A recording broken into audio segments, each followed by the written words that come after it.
Hello, আসসালামু আলাইকুম সবাইকে। আজকে আমি রান্না করব চিংড়ি মাছ দিয়ে লাউ। দিয়ে দিলাম চিংড়ি মাছ, কাঁচামরিচ, পেঁয়াজ সব একসাথে দিয়ে দিয়েছি। অনেকে কাঁচামরিচটা লাউ হওয়ার আগে আগে দেয়, কিন্তু আমি একসাথে দিয়ে দিয়েছি। আমার বাঁচতে ফ্লেভার আসলে অনেক ভালো লাগে। দিয়ে দিলাম চিংড়ি মাছ, কাঁচামরিচ খুব কম দিয়েছি কারণ আমার বাচ্চা। হ্যালো, আসসালামু আলাইকুম সবাইকে। আজকে আমি রান্না করব চিংড়ি মাছ দিয়ে লাউ। দিয়ে দিলাম চিংড়ি মাছ, কাঁচামরিচ, পেঁয়াজ সব একসাথে দিয়ে দিয়েছি। অনেকে কাঁচামরিচটা লাউ হওয়ার আগে আগে দেয়, কিন্তু আমি একসাথে দিয়ে দিয়েছি। আমার বাঁচতে ফ্লেভার আসলে অনেক ভালো লাগে। দিয়ে দিলাম চিংড়ি মাছ, কাঁচামরিচ খুব কম দিয়েছি কারণ আমার বাচ্চা খাবে তো, তাই লাল মরিচ দিব না।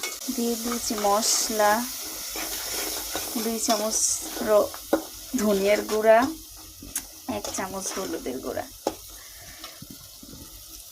তেল উপরে বা শাক পর্যন্ত ভাজতে হবে, এটা ভালোভাবে। আর একটা দুঃখের বিষয় হয়েছে, ধনিয়া পাতা নাই, ধনিয়া পাতা থাকলে ভালো হইতো। আর লাউয়ে ধনিয়া পাতার ফ্লেভার অনেক ভালো লাগে। এখন দিয়ে দিব লাউটা, ধুয়ে রেখেছিলাম লাউ।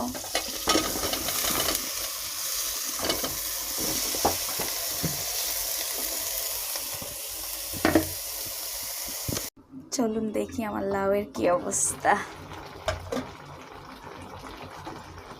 অনেকটা সিদ্ধ হয়ে গেছে, পুরা পাতিল ভরা ছিল লাউ।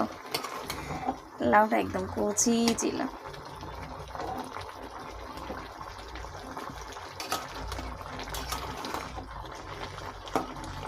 কার কার লাউ পছন্দ কমেন্টে জানাবেন।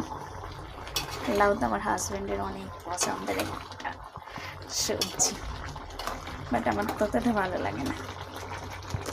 দেখি আমার লাউয়ের কি অবস্থা। আমার লাউ হয়ে গেছে। চুলাটা বন্ধ করে দিল।